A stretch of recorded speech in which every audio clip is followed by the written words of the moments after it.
கீழ வந்து எங்க ரூம்ல இருக்க ஒரே ஒரு ரெஸ்ட் ரூம் மட்டும் எவ்வளோ கிளீன் பண்ணாலுமே அங்க ஒரு பேட் ஸ்மெல் ஒன்று இருந்துட்டே இருக்கும். Watch the full video on Suryan FM YouTube channel.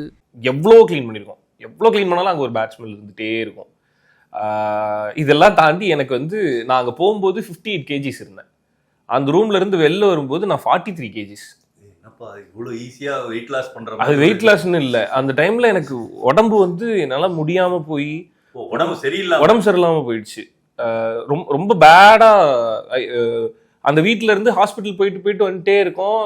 ஃபீவர்னு மட்டும் சொல்றாங்க, நார்மல் ஃபீவர் தான்ட்டே இருக்காங்க. ஒரு பாயிண்ட்ல இல்லைன்னு சொல்லிட்டு அந்த ரூம்ல இருந்து வெளில போயிட்டேன்.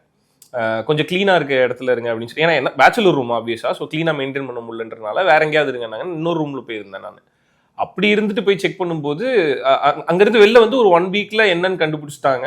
ஜாண்டிஸ் இல்லை, வேற ஏதோ ஒரு இது சொல்லி டெங்குன்னு சொல்லிட்டாங்க. ட்ரீட்மெண்ட் பண்ணாங்க. 1 வீக் பெட் ரெஸ்ட். அதுக்கப்புறம் ஊருக்கு போயிட்டேன். கிட்டத்தட்ட 3 வீக் ஊர்ல இருந்தேன்.